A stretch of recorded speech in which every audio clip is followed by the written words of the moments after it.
दोस्तों master create करने के लिए आपको आना है एडमिनिस्ट्रेटर पे, मास्टर, और यहाँ पे अकाउंट मास्टर भी आपको मिल गया और इन्वेंटरी यानी कि आइटम मास्टर भी मिल गया। मुझे आइटम बनाना है तो मैं आइटम पे एंटर करके ऐड आइटम करूंगा और उसके बाद मेरे को जो भी ये आइटम बनाना है मैं आइटम बना सकता हूँ। सपोज मैंने एंटीवायरस बनाया, उसके बाद ग्रुप, अगर मुझे ग्रुप भी यहाँ पे क्रिएट करना है तो मैं F3 प्रेस करके यहाँ पे ग्रुप क्रिएट कर सकता हूँ। सपोज मुझे जो है ग्रुप क्रिएट करना है सॉफ्टवेयर, उसके बाद इसको जनरल करके, अगर इसका जो भी मैं ग्रुप क्रिएट कर रहा हूँ इसका HSN कोड जो भी है और वो सभी आइटमों पे एप्लीकेबल होता है, तो मैं यहीं पे बाय डिफॉल्ट HSN कोड और उसका टैक्स डाल सकता हूँ ताकि मुझे बार बार ना डालना पड़े। अगर अलग अलग है तो आप इसको नो करके यस कर सकते हैं।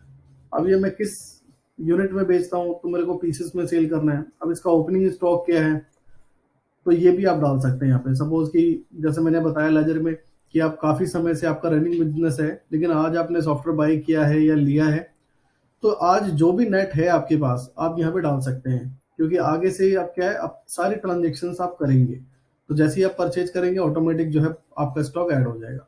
तो आज जो भी है नेट आप यहाँ पे डाल सकते हैं।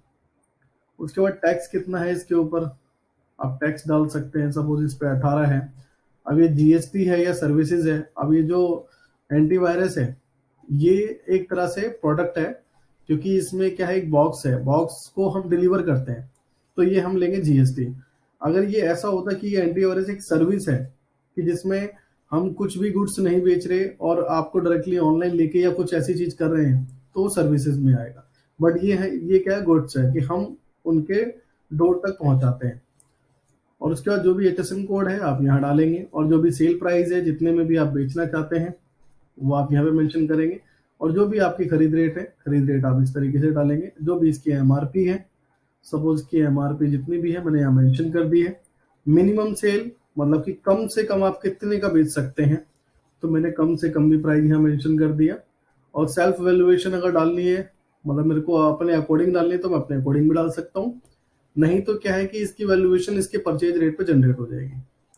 उसके बाद यहाँ पे अगर ये मुझे टैक्स इंक्लूसिव रखना है सेल्स के अंदर तो मैं इसे यस कर दूंगा, और ऐसी परचेज में रखना तो मैं इसे यस और नो करके यहाँ पे डिफाइन कर सकता हूँ। उसके बाद एंटर करें और बाय डिफॉल्ट आपको डिस्काउंट रखना है, डिस्काउंट रख सकते हैं। और यहाँ पे डिस्क्रिप्शन है इसकी। अब डिस्क्रिप्शन में जैसे आप ये, जैसे जो मेरा आइटम है इसमें मैं इस तरीके से डाल सकता हूँ कि मिनिमम विंडो 10 अवेलेबल होना चाहिए, इस तरीके से। तो कोई भी आपका आइटम है तो आप डाल सकते हैं। उसके बाद यहाँ पे क्रिटिकल लेवल है, minimum level, reorder level, maximum level, तो ये आप अच्छे तरीके से चाहे तो यूज कर सकते हैं। जैसे कि कम से कम आपके पास कितनी क्वांटिटी होनी चाहिए और रीऑर्डर कितनी क्वांटिटी पे लगना चाहिए और मैक्सिमम कितनी क्वांटिटी आपके पास होनी चाहिए। तो ये जो है, जैसे स्टॉक आपका खत्म होगा ये आपको मंगवाना है तो आप एक रिपोर्ट निकाल सकते हैं कि मेरे को कौन कौन सा स्टॉक मंगवाना है, तो रिपोर्ट वो आपको इसके बेस पे दे देगा। आप ये देखना चाहते हैं कि कौन कौन सा स्टॉक मेरे पे खत्म हो रहा है, तो मिनिमम लेवल की रिपोर्ट देखकर आप सामने वाले पार्टी को ऑर्डर कर सकते हैं कि हमें ये आइटम इस इतने इतने पीस चाहिए। तो इसका यूज बहुत अच्छे तरीके से आप कर सकते हैं। उसके बाद आप इसको कर देंगे सेव, और सेव करने के लिए दूसरा तरीका भी होता है हमारे पास, F2। डायरेक्टली F2 से आप सेव कर सकते हैं और ये जो कीज है आपको हर जगह पे शो मिलेगी, जैसे कि आप ये नीचे देख पा रहे हैं F2।